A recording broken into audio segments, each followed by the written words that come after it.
Didik TV KPM. Jalan untuk tertubuhnya negara baru Malaysia itu sudahlah terbentang dengan jelasnya. Inilah yang dikehendaki satu teladan. Karena dunia pada waktu ini bergaduh berbagai-bagai, bergaduh kerana kelas orang ni lain, bergaduh kerana bangsa orang ni lain, bergaduh kerana bahasa orang ini lain, bergaduh kerana agama orang ini lain. Tapi bagi pihak kita, kita boleh hidup dengan baik, dengan manis muka, dengan perasaan kasih mesra antara satu dengan lain, tidak terkira apa bangsa, apa agama, apa rupa, apa kulit, apa pun kita tak kira, asal kita boleh duduk sama sekali sebagai satu bangsa. Hidup Malaysia. Hidup Malaysia. Merdeka Malaysia. Merdeka Malaysia.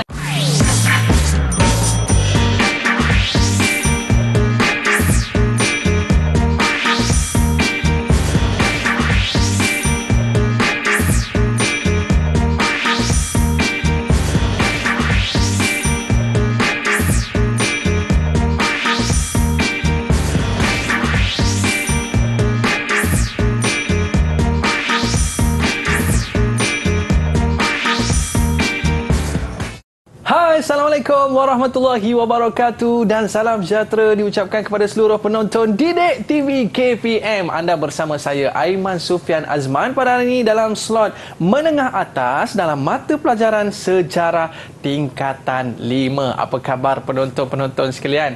Harap semua dalam keadaan baik-baik dan sihat-sihat sejahtera. Dan pada hari ini kita nak masuk kelas dalam mata pelajaran sejarah bersama dengan guru kesayangan kita, iaitu Cikgu Azhari Muhammad daripada SMK Teluk Panglima Garang, Selangor. Apa khabar cikgu? Khabar baik Aiman. Oh, cikgu nampak segak hari ni macam Panglima cikgu. Sama-sama segak. Terima kasih cikgu. Dan terima kasih kerana bersama dengan kita pada hari ini. Dan kita ada juga bersama dengan kita pada hari ini juru bahasa isyarat. Kita bersama dengan Cikgu Nur Asmawati Maddin daripada SMK Sultan Abdul Samad Klang, Selangor. Apa khabar cikgu? Okey, senyum je cikgu kan. Terima kasih cikgu bersama dengan kita pada hari ini. Dan cikgu, hari ini apa topik yang akan kita bicarakan cikgu?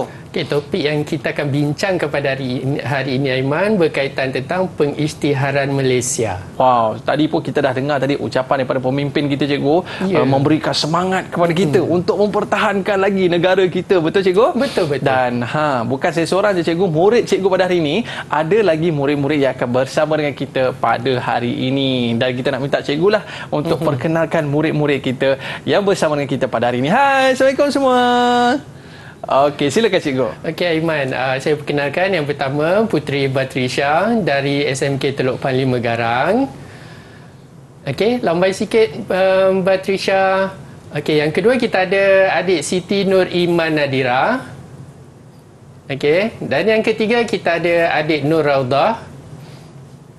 Dan juga kita ada adik Nadira. Semua ni murid saya dari SMK Teluk Panglima Garang. Wow, tengok mereka semua nampak bersemangat cikgu untuk meneruskan kelas kita pada hari ini dan nampak muka tak sabar je kan nak bersama dengan Cikgu Azhari pada hari ini dalam topiknya pengisytiharan Malaysia. Okey cikgu, boleh kita mulakan?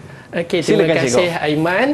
Okey, murid-murid, kita ada peta di depan ni Aiman. Wow. Peta Malaysia yang saya sediakan. Okey, sebelum kita mulakan apa-apa, saya nak tanya kepada murid terus. Okey, silakan. Jangan terkejut murid di Google Meet. Okey, berdasarkan peta yang ada di depan ni, apa yang anda boleh bagi tahu, apa yang anda boleh keluarkan maklumat berdasarkan peta ini? Siapa yang nak mulakan jawab? Siapa tu nak cuba? Siapa nak cuba? Terkejut cikgu awal-awal dah ada soalan. Okey, siapa nak cuba ni? Apa maklumat yang anda dapat keluarkan daripada peta ini? Okey, silakan.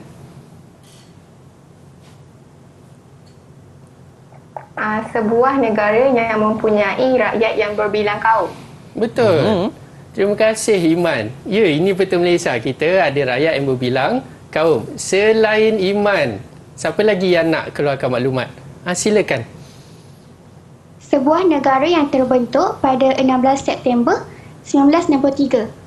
Betul lah Iman. Okay, Malaysia terbentuk pada 16 September. Ada lagi? Ada lagi yang nak tambah? Okey, silakan. Silakan.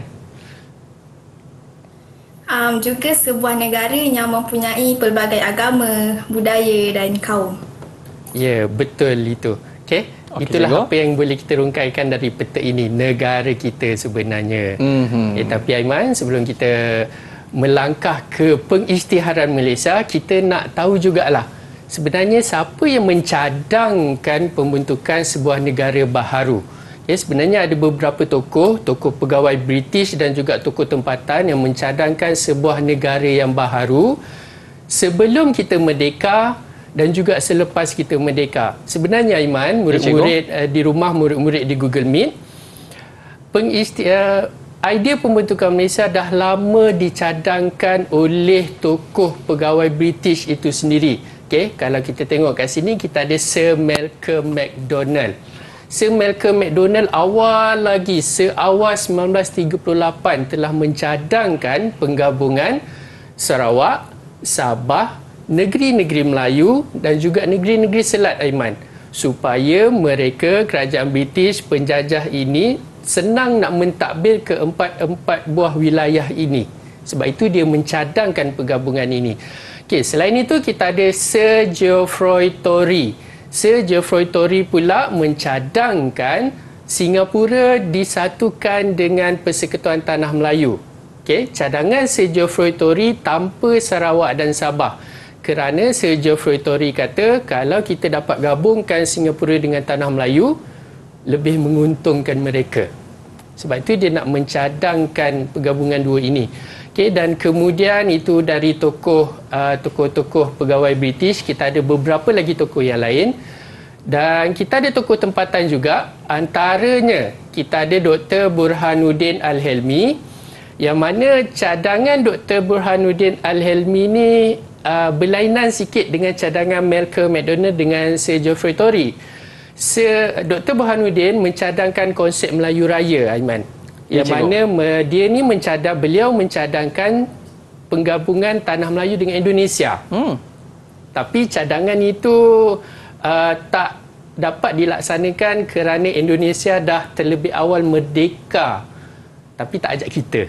Sebab itu penggabungan itu tidak dapat dilaksanakan. Okay, dan tokoh yang membawa kepada pembentukan Malaysia adalah Tunku Abdul Rahman itu sendiri.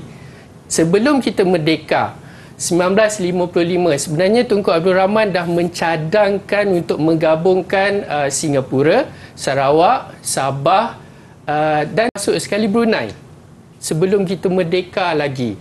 Tapi idea ni tak dapat dilaksanakan, dan pada tahun 1960 selepas kita merdeka, Tunku Abdul Rahman dia menyatakan hasrat sekali lagi kepada Lord Perth untuk menggabungkan Sarawak, Sabah, Brunei dan juga Singapura. Hanya sekadar cadangan, Aiman. Ini yang saya bagi tahu 4 tokoh. Ada banyak lagi sebenarnya yang mencadangkan idea ni. Tapi boleh tak, Aman, kita tanya murid dekat Google Meet? Boleh, cikgu? Siapakah tokoh selain tokoh-tokoh yang saya sebut ini? Siapa yang nak jawab? Boleh angkat tangan? Siapa yang nak cuba? Silakan, Iman. Selain tokoh yang dalam slide tu, tokoh yang mencadangkan pembentukan sebuah negara baharu ialah Sir Gerald Templar, Pesuruhjaya tinggi British di Tanah Melayu. Beliau meminta penggabungan wilayah bagi tujuan keselamatan. Ya, betul. Okey, terima kasih Iman. Sir Gerald Templar pula dia nak menggabungkan wilayah ini atas tujuan keselamatan. Kalau tadi atas tujuan ekonomi, atas tujuan pentadbiran, tapi Sir Gerald Templar seperti Iman bagi tahu atas tujuan keselamatan. Sebab itulah Malaysia ni dibentuk. Yang pertama disebabkan ancaman keselamatan. Okey, seperti mana yang anda tahu dalam bab-bab sebelum ini, Tanah Melayu diancam oleh ancaman komunis. Tapi kita dah berpengalaman menghapuskan ancaman komunis ini. Tetapi tidak Singapura, tidak Sarawak, tidak Sabah. Sebab itu Tunku Abdul Rahman nak menggabungkan wilayah-wilayah ini supaya Tanah Melayu dapat membantu Singapura mengatasi ancaman komunis dan juga Sarawak dan Sabah. Itu antara faktornya. Dan antara lain, Tunku Abdul Rahman nak memerdekakan wilayah-wilayah yang lain. Tanah Melayu dah sedia merdeka. Kita nak bantu Singapura merdeka, kita nak bantu Sarawak merdeka, Sabah merdeka dan juga Brunei juga kita nak bantu mereka merdeka. Tunku Abdul Rahman hasrat dia tak nak merdeka, Tanah Melayu merdeka berseorangan. Kita nak merdeka bersama-sama dengan wilayah di sekeliling kita. Itu antaranya. Ya, cikgu. Jadi ini di antara perkara yang perlu kita lihat dalam pembentukan Malaysia. Dan kita nak sambung lagi selepas ini, cikgu. Okey. Para penonton, murid-murid jangan ke mana-mana, kembali selepas ini. Didik TV KPM.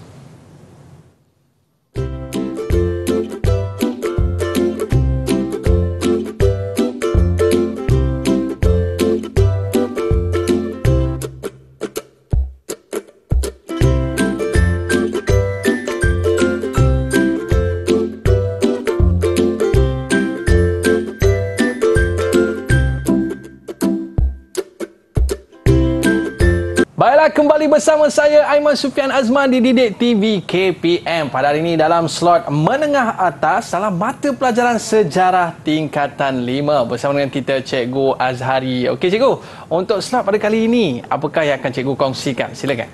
Okey, terima kasih Aiman.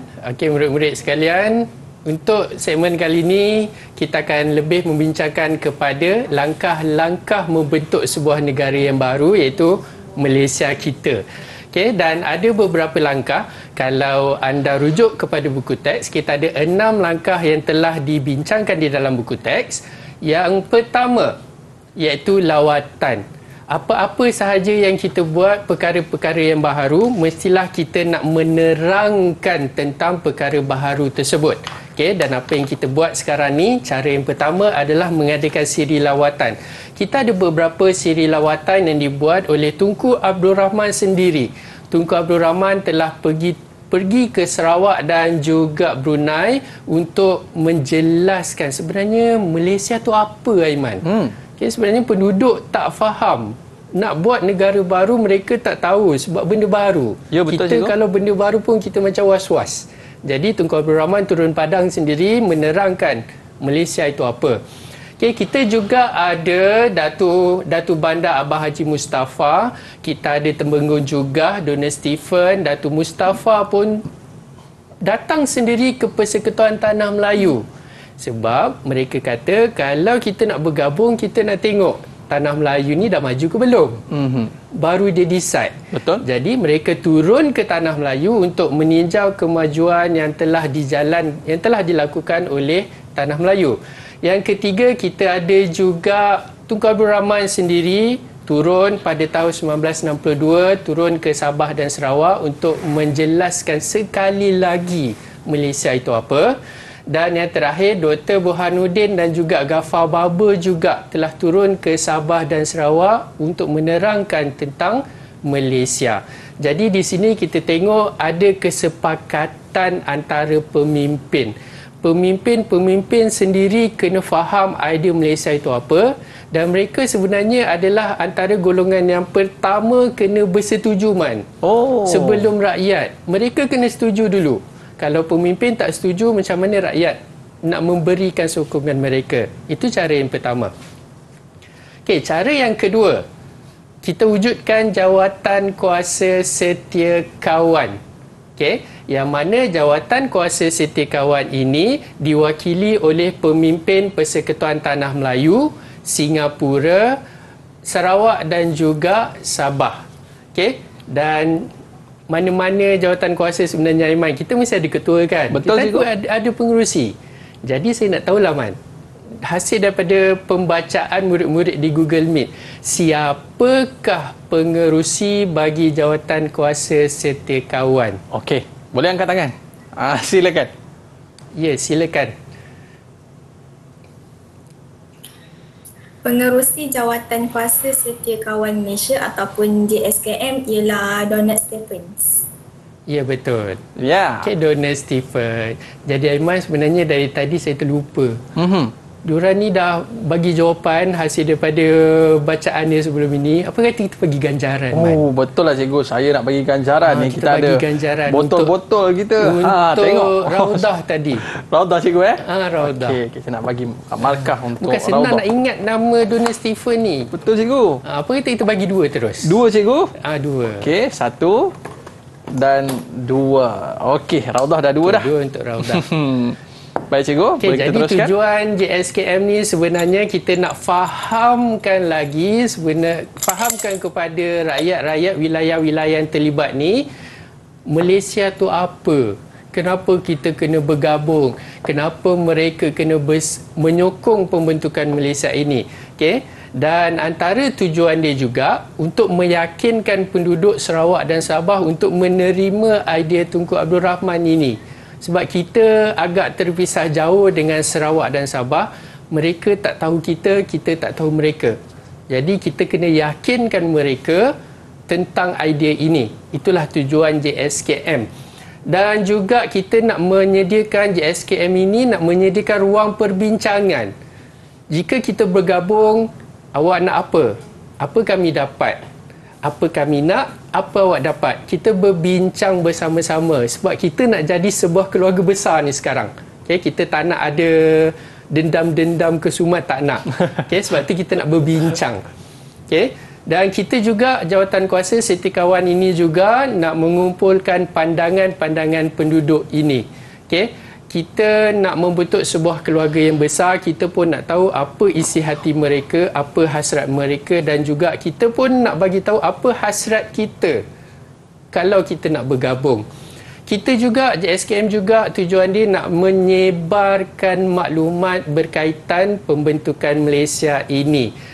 Malaysia sebuah negara yang besar, mereka nak tahu maklumat-maklumat penting. Okay? Dan juga kita nak mempercepatkan pembentukan Malaysia ini. Jadi Aiman, sebenarnya jawatan kuasa Setiakawan ini ada nama lain. Oh, apa namanya ada cikgu? Nama lain. Kita pun nak tahu juga sebab kita takut di peringkat SPM nanti mereka tak gunakan jawatan kuasa Setiakawan. Kita nak guna nama lain. Kan tiba-tiba guna nama lain, apa tu? Kan? Jadi di murid-murid di Google Meet, siapa tahu apakah nama lain bagi jawatan kuasa Setiakawan Malaysia? Boleh angkat tangan? Silakan. Silakan Batrisha.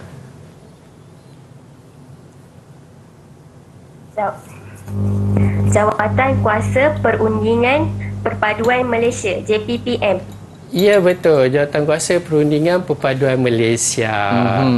Jadi kita bagi jugalah untuk Berapa markah cikgu? Apa kita bagi 1. 1? Okey, baik. Okey, nama lain untuk Satu JSKM markah adalah JPPM. Okey, baik cikgu. Okey. Kita teruskan Aiman kepada langkah yang ketiga. Langkah yang ketiga adalah mengadakan referendum Singapura. Kalau tadi langkah 1, langkah 2 lebih kepada Sarawak dan Sabah. Sekarang ni kita nak tahu Singapura, apakah reaksi penduduk Singapura pula tentang idea Malaysia ini. Jadi, wakil kerajaan Singapura dan juga wakil kerajaan Persekutuan Tanah Melayu duduk berbincang. Apa yang mereka nak buat untuk dapatkan reaksi-reaksi penduduk di Singapura. Jadi sebab itu kita adakan referendum Singapura. Ingat, saya nak terangkan, maksud referendum adalah pungutan suara. Kita pergi jumpa rakyat seorang-seorang, kita tanya adakah mereka sokong, adakah mereka tidak menyokong tentang idea ini, referendum Singapura. Dan akhirnya hasil daripada pungutan suara tersebut, majoriti rakyat Singapura bersetuju untuk menyertai Persekutuan Tanah Melayu membentuk sebuah negara yang baharu.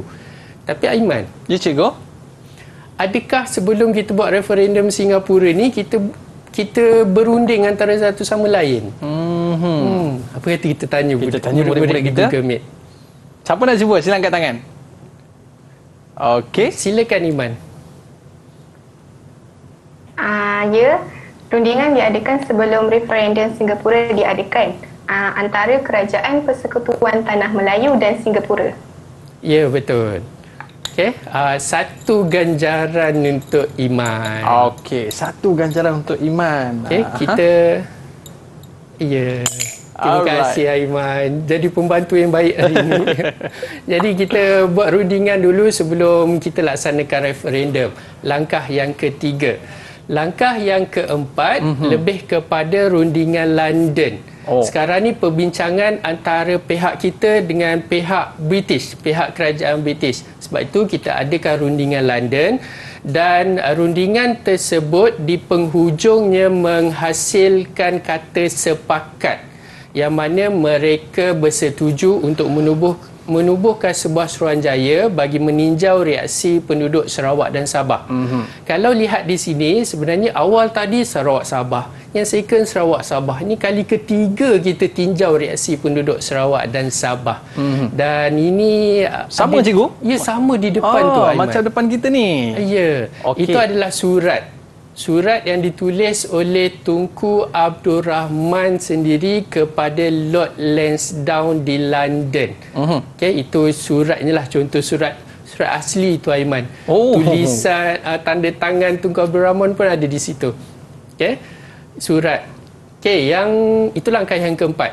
Okey, langkah yang seterusnya Aiman, langkah yang kelima, kita menubuhkan Suruhanjaya Kobok hasil daripada rundingan di London tadi yang dipengerusikan oleh Lord Kobok dan ada ahli-ahlinya Muhammad Ghazali Syafi'i, Wong Pauni, Sir David Waterston dan juga Sir Anthony Abel. Yang mana mereka ni kena dapatkan reaksi penduduk Sarawak dan Sabah. Buat kali yang ketiga sebenarnya penduduk Sarawak dan Sabah ni ditanya berkaitan tentang idea pembentukan Malaysia. Dan hasilnya Suruhanjaya Kobok telah menyerahkan satu laporan panjang dan antaranya menyatakan 2/3 penduduk Sarawak dan Sabah bersetuju untuk bergabung. Jadi dekat sini dah ada suara majoriti. Okey, dan mereka juga, Suruhanjaya Kobok ni juga mencadangkan supaya kuasa diberikan kepada Sarawak dan Sabah, yang mana kuasa ini dicadangkan tak boleh dipinda, tak boleh dibatalkan tanpa persetujuan mereka. Kita nak bagi kuasa dekat mereka. Dan mereka juga mencadangkan supaya Perlembagaan Tanah Melayu menjadi asas kepada perlembagaan sebuah negara yang baharu. Jadi di sini Aiman, Sarawak dan Sabah ni besar. Betul? Kita nak tahu jugalah berapa sebenarnya pusat yang telah dilawat oleh Suruhanjaya Kobok ini. Siapa yang boleh jawab murid-murid di Google Meet? Boleh angkat tangan? Silakan. Silakan. Ya. Bilangan pusat yang dilawat ialah 20 pusat lawatan di Sarawak dan 15 pusat lawatan di Sabah. Ya, betul. Terima kasih. Okey, kita ada 35 pusat lawatan. Okey, jadi macam tak adil lah kalau kita tak bagi untuk Raudah. Okey. Silakan. Kita bagi satu untuk Raudah. Okey, baik cikgu. Okey, 35 pusat yang telah dilawat oleh Suruhanjaya Kobok. Okey. Dan langkah yang terakhir Aiman, iaitu jawatan kuasa antara kerajaan. Yang mana jawatan kuasa antara kerajaan ini lebih kepada untuk merangka perlembagaan bagi melindungi hak dan kepentingan penduduk Sarawak dan Sabah yang diwakili oleh wakil kerajaan British, Persekutuan Tanah Melayu, Sarawak dan Sabah itu sendiri. Dan antara cadangan JAK ni adalah mereka mencadangkan Islam agama rasmi, agama persekutuan, tetapi dikecualikan bagi Sarawak dan Sabah. Okey, itu. Yang kedua, antaranya bahasa Melayu bahasa rasmi, tetapi di Sarawak dan Sabah menggunakan bahasa Inggeris sebagai bahasa rasmi. Itu cadangan mereka. Sebenarnya jawatan kuasa antara kerajaan lebih mementingkan hak Sarawak dan Sabah untuk menarik mereka bergabung bersama-sama dengan kita. Ini antaranya lah 6 langkah membentuk Malaysia. Jadi Aiman, saya rasa saya nak uji murid-murid di Google Meet sama ada dia dengar ke tidak apa yang saya terangkan tadi. Boleh tak mereka ni mencantumkan huraian dan juga langkah-langkah yang telah kita sebutkan tadi. Jadi, murid-murid di Google Meet, anda ada sehelai kertas, anda ada maklumat fakta, anda ada maklumat huraian. Sila padankan. Okey? Sila padankan, saya bagi masa sekejap untuk awak selesaikan tugasan tersebut. Okey, kita nak tengok sama ada murid-murid kita ni dapat ke tidak apa yang kita belajar pada hari ni. Tapi betul. Cikgu, saya tertanya-tanya lah cikgu, kenapa Tunku Abdul Rahman ni dia semangat sangatlah cikgu nak tubuhkan negara baharu ni? Ya, sebenarnya Tunku Abdul Rahman ni memang sangat ia nak mencantumkan wilayah-wilayah di sekitar Tanah Melayu. Terutama sekali Sarawak, Sabah, Singapura, termasuk sekali Brunei. Kita ajak sebenarnya Brunei. Kita ajak. Dan Brunei sebenarnya dia nak menyertai kita. Nak menyertai. Tapi atas sebab-sebab yang tertentu Brunei tak jadi nak join kita, nak sertai kita membentuk sebuah negara baru. Seperti yang saya kata awal-awal tadi, atas asbab keselamatan, Aiman. Kita tak nak Singapura menjadi pusat komunis pada ketika itu. Okey, cikgu, saya rasa murid-murid kita dah bersedia dah cikgu untuk menunjukkan hasil aktiviti mereka. Boleh kita lihat cikgu? Okey, kalau dah siap, kita kita tengok Puteri Batrisya dulu punya hasil kerja. Okey. Tu dia. Okey, ikutkan Puteri Batrisya, ada 3 fakta dekat situ.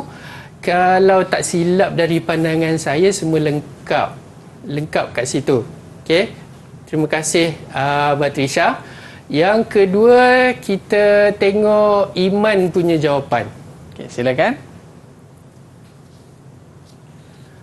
Okey, untuk Iman, boleh tak saya nak minta Iman bacakan fakta dan huraian yang pertama? Bacakan fakta yang pertama dan huraian-huraiannya.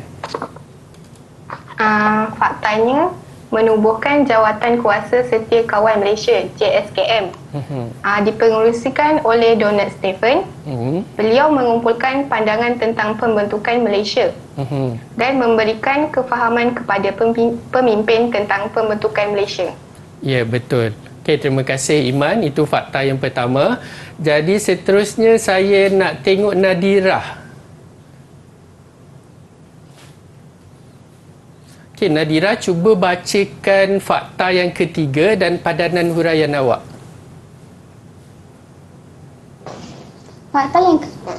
Fakta yang ketiga ialah membentuk jawatan kuasa antara kerajaan. Huraian dipengerusikan oleh Donald Stephen. Yang kedua, mengumpulkan pandangan tentang pembentukan Malaysia. Dan seterusnya membuat beberapa usul untuk menjamin hak rakyat Sarawak dan Sabah. Okey, terima kasih Rauda. Jadi jawapan Iman tadi lebih tepat berbanding jawapan Rauda. Rauda ada sedikit kesilapan di situ. Jadi Aiman, Puteri Batrisya perfect. Jawapan dia sangat lengkap, sangat betul. Jadi apa kata kita bagi 3 terus untuk dia. Wah, banyaknya. Sementara saya nak masukkan markah mereka ni cikgu, apa kata kita berehat seketika? Ya, betul. Boleh cikgu. Para penonton, murid-murid jangan ke mana-mana, kembali selepas ini Didik TV KPM.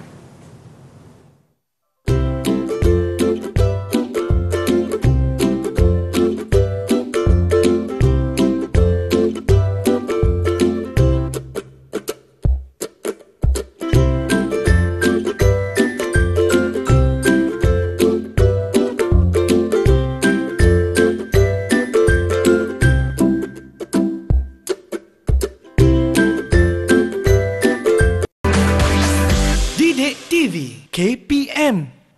Baiklah, kembali bersama saya Aiman Sufian Azman di Didik TV KPM pada hari ini dalam slot menengah atas dalam mata pelajaran sejarah tingkatan 5 bersama dengan Cikgu Azhari. Baik cikgu, untuk segmen kali ini apa yang akan cikgu kongsikan? Okey, untuk segmen kali ini Aiman, kita lebih kepada isi perjanjian Malaysia itu dan juga apa yang terjadi pada hari Malaysia diisytiharkan. Okey, tapi sebelum itu kita tengok antara isi kandungan perjanjian Malaysia ataupun kita panggil sebagai perjanjian Julai 1967. Dan antara isi perjanjian Malaysia adalah yang pertama, Malaysia dibentuk pada 31 Ogos 1963. Kalau tengok dekat sini ada sedikit pencanggahan. Awal-awal tadi ada murid di Google Meet bagi tahu kita Malaysia dibentuk pada 16 September 1963. Tapi kenapa perjanjian ni tarikhnya 31 Ogos? Okey, kerana ada laporan daripada PBB lambat disiapkan. Lewat daripada tarikh 31 Ogos. Dia siap pada 14 September. Sebab tu Malaysia dibentuk pada 16 September. Lewat dari tarikh perjanjian. Okey, yang kedua, Sarawak, Sabah dan juga Singapura menjadi ahli bersama-sama dengan Persekutuan Tanah Melayu. Dan yang ketiga, sebenarnya British mengiktiraf apabila penggabungan ini terjadi, British mengiktiraf Sarawak, Sabah dan Singapura. Bermaksud di sini secara automatik apabila kita bergabung, Sarawak merdeka, Sabah merdeka, Singapura pun merdeka. Itu juga menjawab persoalan Aiman tadi. Kenapa Tunku beria-ia nak bergabung? Kita nak bantu mereka merdeka. Okay. Dan yang keempat, kita beri kelebihan kepada wilayah-wilayah yang bergabung ini untuk menubuhkan kabinet mereka sendiri. Okay. Dan yang kelima, kita agihkan kerusi parlimen siap-siap di bawah perjanjian Malaysia. Singapura kita berikan 15 kerusi parlimen, Sarawak 24 kerusi dan Sabah 16 kerusi parlimen. Okay, kita agihkan dalam perjanjian ini supaya mereka ini berminat untuk menyertai Persekutuan Tanah Melayu membentuk sebuah negara yang baharu. Ini antara isi perjanjian yang saya nyatakan kat sinilah. Tapi sebenarnya ada banyak lagi. Seperti bahasa Inggeris. Kita beri bahasa Inggeris kepada Sarawak dan Sabah untuk dijadikan bahasa rasmi. Tetapi bersyarat 10 tahun sahaja selepas pembentukan Malaysia. Selepas 10 tahun, kita gunakan bahasa Melayu di semua tempat, di semua wilayah, di semua negeri. Okay, ini antara isi perjanjian. Dan pada ketika 16 September 1963, Malaysia diisytiharkan sebagai sebuah negara yang baharu serentak di 3 kawasan yang berbeza. Yang pertama, kita ada di Kuala Lumpur. Yang kedua, kita ada di Kuching, Sarawak. Dan yang ketiga, kita ada di Kota Kinabalu, Sabah. Pengisytiharan ini diisytiharkan serentak. Okay, di Kuala Lumpur, pengisytiharan Malaysia dilakukan di Stadium Merdeka yang dah sedia ada ketika itu, yang telah dibacakan oleh Yang di-Pertuan Agong kita sendiri mewakili Kerajaan Persekutuan, dan pada ketika itu juga disaksikan oleh Tunku Abdul Rahman sendiri dan dihadiri oleh rakyat-rakyat Malaysia yang ada pada ketika itu. Okay, di Kuala Lumpur. Di Sarawak, pengisytiharan dibuat oleh K. Johari, wakil Kerajaan Persekutuan, dan pada ketika itu juga ada satu peristiwa yang dipanggil sebagai mengangkat sumpah sebagai Yang di-Pertua Negeri, yang mana Datuk Abang Haji Openg Abang Sapi'i telah dilantik menjadi Yang di-Pertua Negeri Sarawak yang pertama. Kenapa dilantik Yang di-Pertua Sarawak? Kerana Sarawak tidak mempunyai raja. Jadi mereka kena ada ketua yang paling tinggi. Itulah dilantik Yang di-Pertua Sarawak. Dan di Sabah, kita ada Datu Mustafa yang mengisytiharkan pembentukan Malaysia ini, dan beliau juga menandatangani surat sumpah menjadi Yang di-Pertua Sabah. Yang mana ketika itu wakil daripada Kerajaan Persekutuan kita hantar Tun Abdul Razak Husin untuk menyaksikan pengisytiharan tersebut. Okey. Jadi yang mana dekat sini, kenapa pengisytiharan tersebut dilakukan serentak di ketiga-tiga buah negeri? Sebenarnya Aiman sama juga dengan konsep kita menyambut Hari Merdeka dan juga menyambut Hari Malaysia. Hari Merdeka kita lebih sambutannya di Semenanjung. Sama ada di Putrajaya ataupun di Dataran Merdeka. Okay, saya rasa tahun ni paling meriah kan? Paling meriah, cikgu. Merdeka. Tapi sambutan Hari Malaysia kita lebih lakukan sama ada di Sabah ataupun di Sarawak. Okay, jadi itu antara peristiwa pengisytiharan Malaysia. Jadi Aiman, saya rasa bukan saya seorang je yang nak bercakap. Saya rasa saya nak uji lagi murid-murid di Google Meet. Betul, cikgu? Okey. Antara ketiga-tiga peristiwa ini, yang mana peristiwa yang awak boleh ceritakan semula kepada kita? Peristiwa pengisytiharan Malaysia. Siapa boleh ceritakan semula? Okey, silakan. Ya, silakan Iman. Antara peristiwa yang saya boleh cerita ialah di Sabah, pengisytiharan Malaysia diumumkan oleh Dato' Mustafa Dato' Harun di Kota Kinabalu. Beliau juga menandatangani surat sumpah jawatan sebagai yang di-Pertuan Negeri Sabah yang pertama. Okey, terima kasih Iman. Itu antara ceritanya lah. Kalau cerita kita sekadar berceritalah apa yang terjadi pada ketika itu, tapi kita tak boleh nak lebih mendalam kerana dalam buku teks memang ini sahaja yang diceritakan peristiwa tersebut. Jika nak lebih mendalam, kita boleh buat kajian yang lebih lah. Okey, itu yang pertama. Yang kedua, pembentukan Malaysia hasil daripada kesepakatan. Okey, ada sepakat, ada kerjasama dalam kalangan pemimpin sendiri dan juga dalam kalangan rakyat, yang mana dengan sepakat itu membawa kepada pembentukan Malaysia. Tapi saya nak tengok, saya nak tahu jugalah, antara 4 orang murid di Google Meet, apakah bukti kesepakatan tersebut? Kita nak tahu dekat manakah sepakatnya pemimpin kita sehingga terbentuknya Malaysia. Okey. Siapa boleh? Silakan. Boleh angkat tangan? Siapa nak cuba tu? Ya, silakan Nadira. Bacakan. Panjang jawapan dia.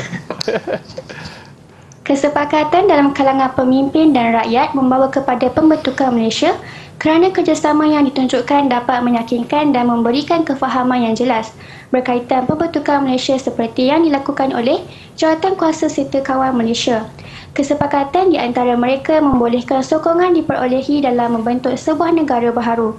Jawatankuasa ini menyediakan ruang perbincangan bagi mendapatkan kata sepakat.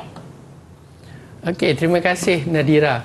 Okey, itu dibuktikan oleh Nadira. Nadira, kalau tak silap saya tadi, dia bagi tahu sepakatnya pemimpin di bawah Jawatankuasa Serta Kawan Malaysia. Okay, ahli-ahli itu bekerjasama antara satu sama lain untuk menerangkan kepada rakyat apakah sebenarnya idea pembentukan Malaysia. Okay, selain Nadira, siapa lagi boleh buktikan di manakah kesepakatan tersebut? Okay, boleh angkat tangan? Silakan. Ya, Batrisha. Selain itu, lawatan antara beberapa orang pemimpin untuk membuat tinjauan kemajuan Persekutuan Tanah Melayu. Ya, betul. Okey, terima kasih Batrisha. Lawatan oleh beberapa orang pemimpin. Dalam kalangan pemimpin telah bersepakat untuk melawat beberapa kawasan di Sarawak dan Sabah. Saya rasa saya nak satu lagi, Aiman. Silakan. Satu lagi. Siapa lagi yang boleh buktikan di manakah kesepakatan tersebut? Ya, silakan. Seterusnya, kerjasama antara ahli Suruhanjaya Kobot yang membuat 35 lawatan untuk mengetahui sokongan penduduk. Ya, terima kasih Raudah.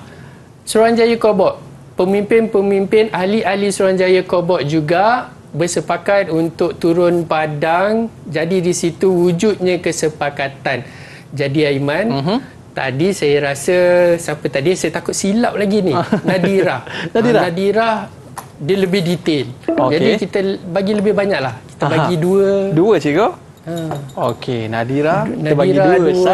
Dua. Tadi Batrisha. Batrisha kita bagi satu. Bagi satu. Dan juga kita ada Raudah. Satu juga. Satu juga. Okey. Okey. Jadi di situ telah terbuktinya wujudnya kesepakatan antara pemimpin. Okey. Dan sebenarnya Aiman, Ya, cikgu. pembentukan Malaysia ni kita nak bentuk sebuah negara yang baharu, sebuah negara yang lebih besar. Pemimpin kita kena bekerjasama dahulu. Betul. Kalau mereka tak bekerjasama, susah rakyat untuk menerima pandangan sebuah negara yang baharu. Betul. Kita tak pernah terfikir pada ketika itulah. Baik, cikgu. Kita nak sambung lagi selepas ini. Para penonton, murid-murid, jangan ke mana-mana. Kembali selepas ini, Didik TV KPM.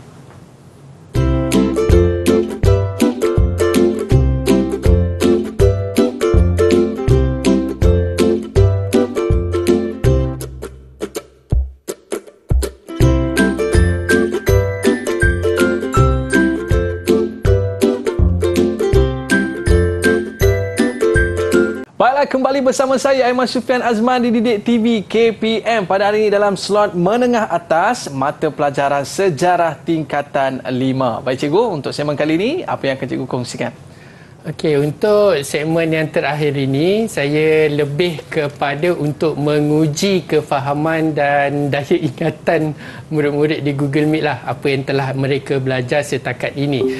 Tetapi sebelum itu, izinkan saya untuk menerangkan berkaitan tentang Malaysia itu lebih lanjut. Okey, apakah reaksi pembentukan Malaysia ni dalam kalangan negara-negara di sekitarnya? Betul lah cikgu. Apa respon negara Indonesia, Filipin dan juga Thailand? Okey. Jadi bagi negara Indonesia, pada awal rancangan pembentukan Malaysia, pemimpin Indonesia tak ada masalah. Dia menyokong idea pembentukan Malaysia ini. Okey.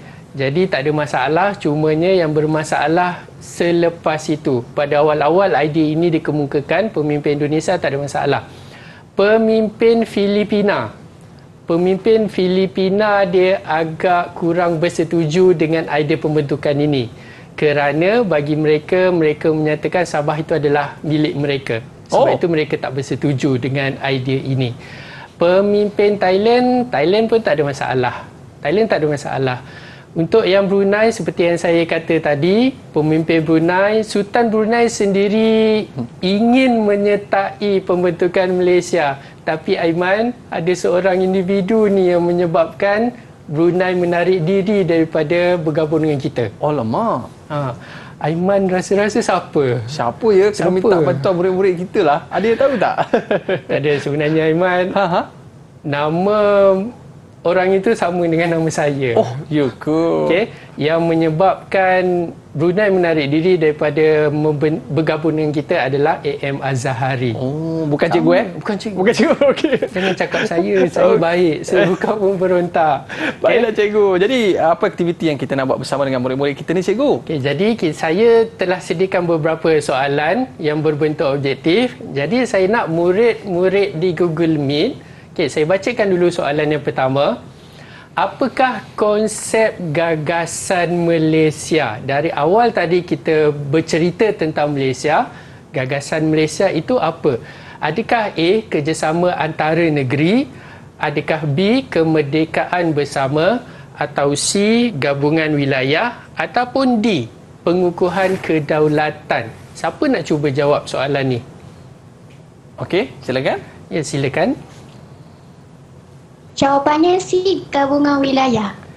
Ya, tepat sekali, gabungan wilayah. Okey, yang kita cerita tadilah, kita menggabungkan Tanah Melayu, Sabah, Sarawak, Singapura tanpa Brunei. Sayang tanpa Brunei. Okey, itu objektif yang pertama. Okey, kalau dari awal tadi pun, kalau murid-murid di rumah, murid-murid di Google Meet fokus, kita tak bercerita langsung pasal kerjasama antara negeri. Jadi, itu bukan tajuk kita pada hari ini. Jawapan B pun kemerdekaan bersama. Pun kita tak boleh jawab kemerdekaan bersama kerana Tanah Melayu dah merdeka. Jadi, kita tak bersama. Tiada bersama di situ. hanya yang bersama Singapura, Sarawak dan Sabah. Okey, objektif yang pertama. Okey, soalan yang kedua. Murid di Google Meet, dengar, fokus betul-betul. Mengapakah Tunku Abdul Rahman mengadakan lawatan ke Sarawak dan Brunei? Adakah A. menerangkan rancangan pembentukan Malaysia?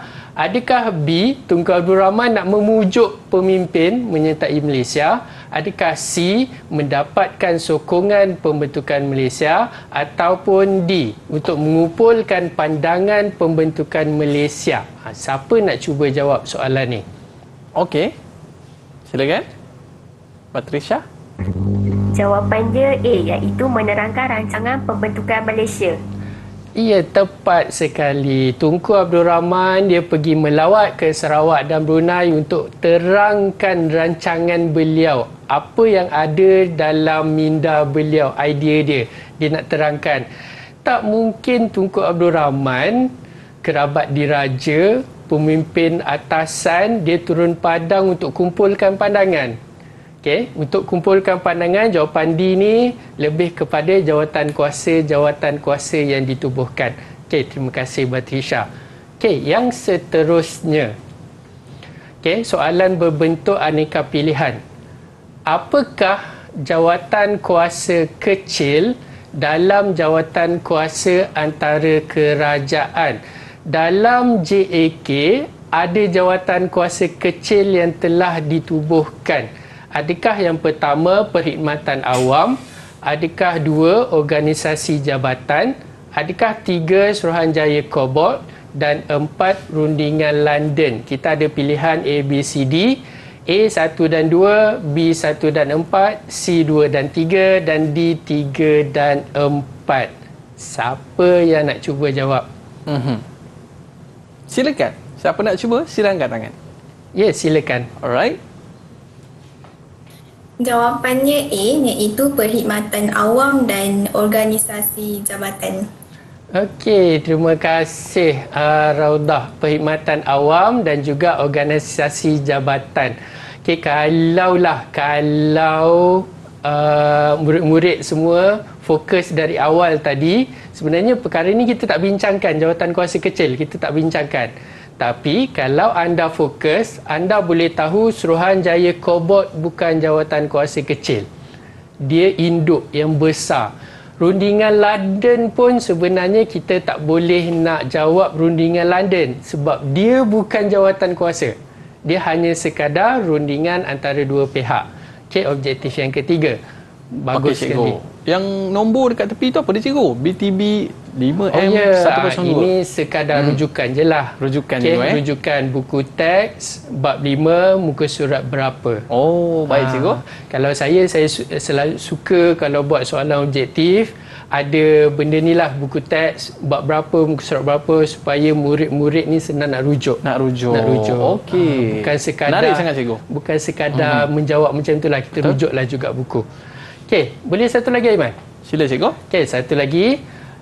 Maklumat berikut berkaitan tentang peranan sebuah Suruhanjaya meninjau reaksi dan pendapat rakyat Sabah dan Sarawak tentang gagasan Malaysia. Pergi meninjau reaksi. Apakah nama Suruhanjaya tersebut? A.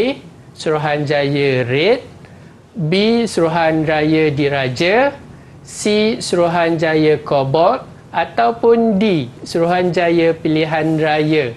Saya rasa ada seorang lagi yang tak jawab soalan ni dari tadi. Okey. Siapa tu? Ya, silakan. Silakan. Jawapannya C. Suruhanjaya Kobot. Suruhanjaya Kobot. Tepat sekali. Itulah jawapan dia, Suruhanjaya Kobot. Sekali lagi, kalau fokus dari awal tadi, saya tak pernah bercerita pasal Suruhanjaya Red. Saya tak pernah sebut Suruhanjaya Diraja. Dan saya tak pernah sebut pasal Suruhanjaya Pilihan Raya.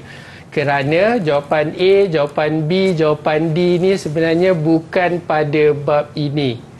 Jadi, kalau anda nak menjawab soalan dengan betul, awak kena tahulah. Anda kena tahu kronologi bab. Okay, anda kena tahulah ini bab yang kat mana. Macam mana dengan markah mereka cikgu? maka mereka ada banyak lagi tak Aiman? Ada lagi cikgu, ada lagi. Kita bagi seorang dua Man. Seorang dua Seorang dua. Cikgu baik hati tau, bagi seorang dua untuk murid-murid kita pada hari ini. Jadi kita nak tahu juga cikgu, apa yang kita belajar pada hari ini, apakah rumusan yang dapat kita ambil dan dapat kita pelajari. Silakan cikgu. Okey, apa yang saya boleh rumuskan di sini, pembentukan sebuah negara yang baharu, yang pertama, pemimpin kena bersepakat antara satu sama lain. Pemimpin sendiri kena bekerjasama antara satu sama lain bagi memastikan rakyat faham apa kehendak pemimpin. Okay, jika pemimpin sendiri tiada kerjasama, bagaimana kita sebagai rakyat ingin mencontohi seorang pemimpin tersebut. Dan seperti mana Tunku Abdul Rahman sendiri pergi meninjau, pergi menerangkan sendiri tentang idea beliau, tentang cadangan beliau. Kesepakatan itu penting, Aiman. Betul cikgu. Jadi bagaimana dengan prestasi pembelajaran keseluruhan murid-murid kita pada hari ini cikgu? Okay, pada hari ini saya rasa prestasi mereka sangat bagus, Aiman. Sangat bagus. Mereka adalah murid yang cemerlang, Aiman. Kalau tengok pun reward dekat situ pun kita dah tahulah. Ni Nadirah cikgu. Nadirah dapat 5. Iman dapat 2, Raudah pula dapat 5. Dan Batrisha, banyak ni cikgu. 2, 4, 6, 7. Batrisha, wow. Jadi boleh kita simpulkan, kita bagi ganjaran, kita umumkan Batrisha adalah murid yang terbaik pada kali ini. Okey, tahniah. Jadi itu dia cikgu. Murid-murid kita dah menunjukkan prestasi yang cemerlang pada hari ini cikgu. Dan di manakah murid-murid kita nak dapatkan soalan-soalan dan bahan-bahan pembelajaran kita pada hari ini cikgu? Okey, murid-murid boleh dapatkan bahan-bahan dari laman web Delima. Okay, di situ kita ada banyak bahan, sama ada dari sudut nota ataupun dari sudut latihan. Okey, jadi murid-murid boleh dapatkan di pelantar Delima KPM untuk buat latihan lagi. Nak rujuk apa yang cikgu sebutkan sebentar tadi, cukup menarik surat-surat tadi cikgu Ya, baik, dan kita nak ucapkan jutaan terima kasih kepada Cikgu Azhari dan juga murid-murid yang bersama dengan kita pada hari ini. Anda semua terbaik dan juga penonton-penonton kita yang berada di rumah sana, jangan lupa buat latihan, terus mencuba dan anda akan berjaya suatu hari nanti. Saya Mas Sufian mengundurkan diri. Bye-bye. Jumpa lagi. Assalamualaikum warahmatullahi wabarakatuh.